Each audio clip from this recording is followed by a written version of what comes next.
जय श्री राधा कृष्ण भगवान जी की जय। शरद पूर्णिमा महोत्सव की मंदिर श्री बंसी वाले महात्मा यूट्यूब चैनल की ओर से हम आप सभी भक्तों का हार्दिक अभिनंदन करते हैं।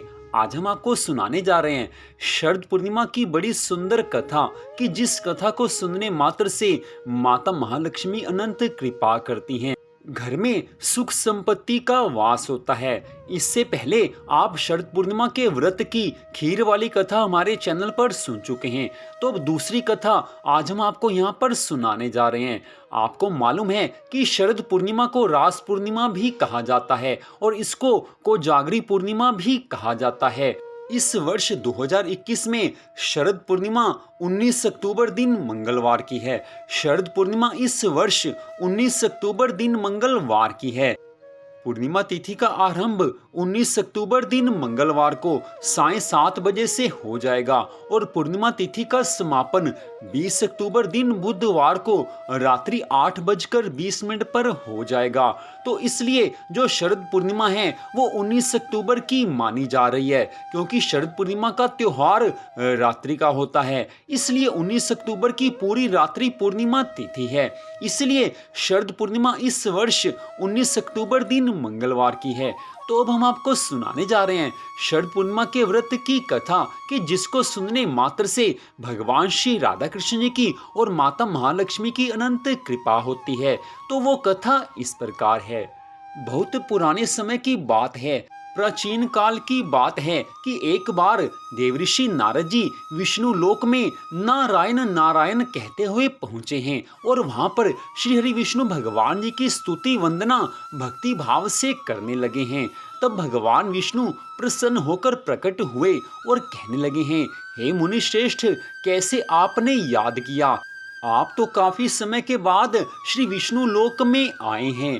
इतनी बात सुनकर देवऋषि नारद जी कहने लगे हैं, हे प्रभु, आप तो अंतर्यामी हैं, हम क्या चाहते हैं सो आप तो जानते हैं। प्रभु मुस्कुराकर कहने लगे हैं, हे मुनि श्रेष्ठ, आप ही वर्णन करें, अपने आने का कारण बताएं।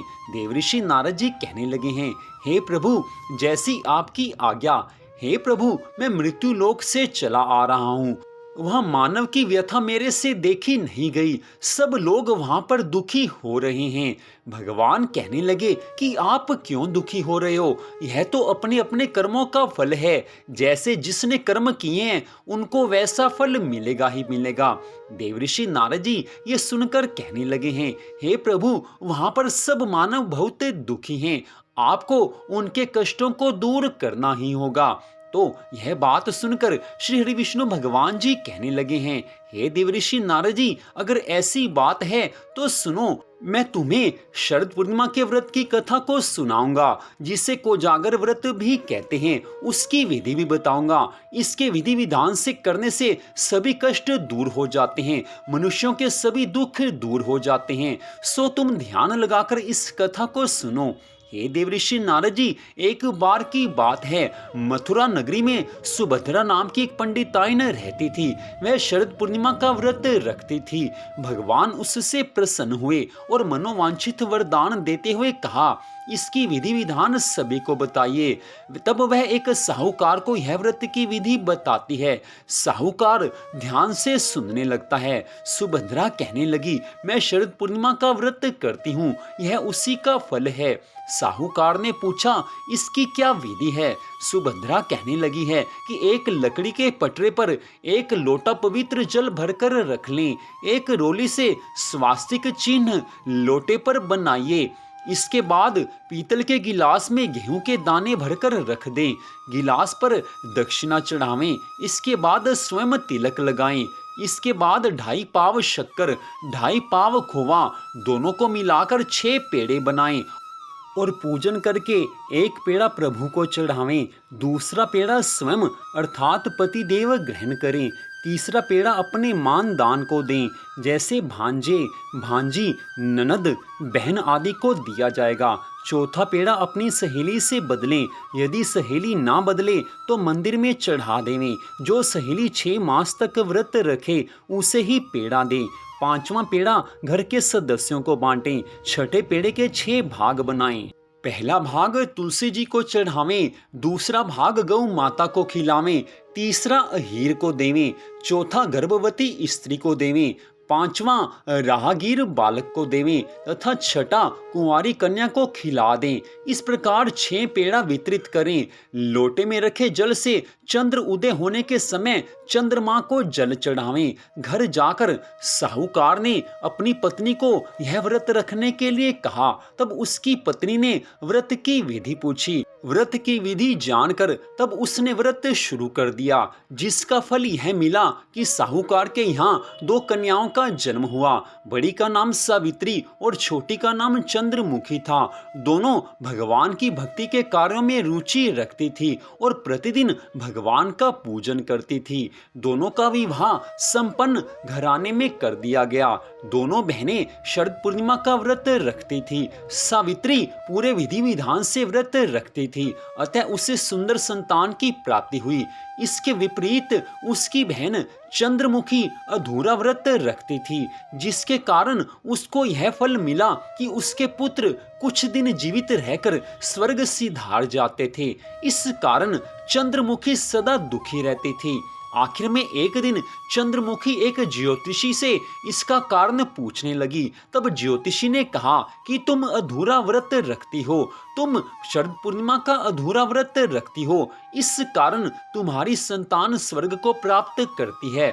अतः तुम बड़ी बहन सावित्री से विधि विधान पूछकर शरद पूर्णिमा का व्रत रखो, क्योंकि सावित्री पूरी श्रद्धा भावना से विधि विधान से शरद पूर्णिमा का व्रत रखती है, पूजन करती है और पूरी श्रद्धा भावना से करती है। चंद्रमुखी ने ज्योतिषी से यह बात सुनी तो उसका मन प्रसन्न हो गया।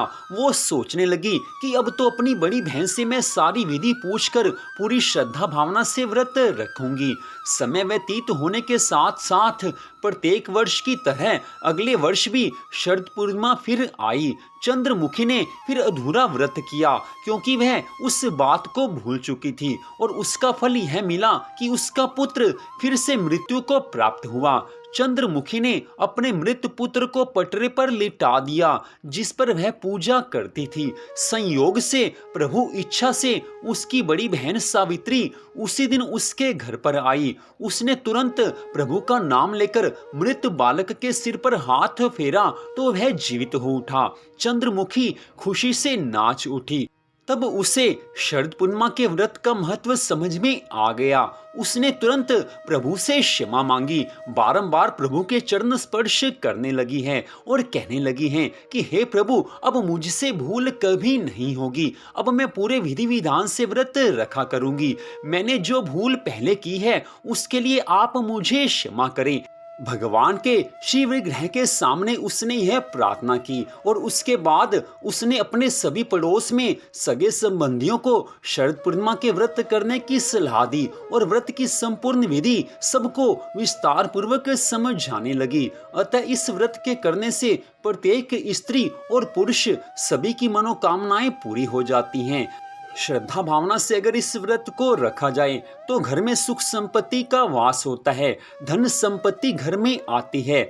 अगर मनुष्य की कोई भी मनोकामना हो तो वो अवश्य पूरी हो जाती है।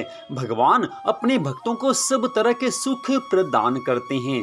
जय हो श्री लक्ष्मी नारायण भगवान जी की, जय हो चंद्र देव की, जय हो शरद पूर्णिमा व्रत की। जैसी चंद्रमुखी की इच्छा भगवान ने पूरी की, वैसे ही भगवान सबकी इच्छा पूरी करें। तो इस प्रकार शरद पूर्णिमा के व्रत की कथा को आपने सुना। मंदिर बंसी वाले महात्मा यूट्यूब चैनल की ओर से शरद पूर्णिमा के व्रत की इस कथा को आपने सुना। इस कथा में स्पष्ट बताया गया है कि अगर श्रद्धा भावना से व्रत रखा जाएगा तभी उसका पूरा फल मिलेगा। इसलिए चाहे वो शरद पूर्णिमा का व्रत हो, चाहे कोई और व्रत हो, हर व्रत को पूरी श्रद्धा भावना से पूरे विधि विधान के साथ रखना चाहिए। तभी भगवान प्रसन्न होते हैं और तभी हमारी मनोकामनाओं को भगवान पूरा करते हैं। तो आपसे एक छोटा सा निवेदन, शरद पूर्णिमा के इस महोत्सव पर हम आपके लिए रासलीला की वीडियो भी लेकर आ रहे हैं, कृपया उसे भी आप अवश्य देखें। शरद पूर्णिमा के दिन अगर रासलीला का कोई भजन या कोई वीडियो देखी जाती है तो उससे भगवान प्रसन्न होते हैं, क्योंकि शरद पूर्णिमा के दिन ही भगवान श्री कृष्ण जी ने श्री धाम वृंदावन में राधा रानी और सब गोपियों के साथ रासलीला रचाई थी। इसलिए रासलीला की वीडियो को भी आप हमारे चैनल पर जरूर देखें। तो आज की इस कथा को सुनने के लिए फिर से आपका धन्यवाद। भगवान श्री राधा कृष्ण जी की, भगवान श्री लक्ष्मी नारायण जी की शरद पूर्णिमा व्रत की अनंत कृपा सदा आप सब पर, आपके परिवार पर बनी रहे, इसी मंगल कामना के साथ जय श्री राधा रानी सरकार की, जय श्री कृष्ण भगवान की, जय श्री लक्ष्मी नारायण भगवान की, जय शरद पूर्णिमा महोत्सव की। जय जय श्री राधे, जय जय श्री राधे, जय जय श्री राधे श्याम।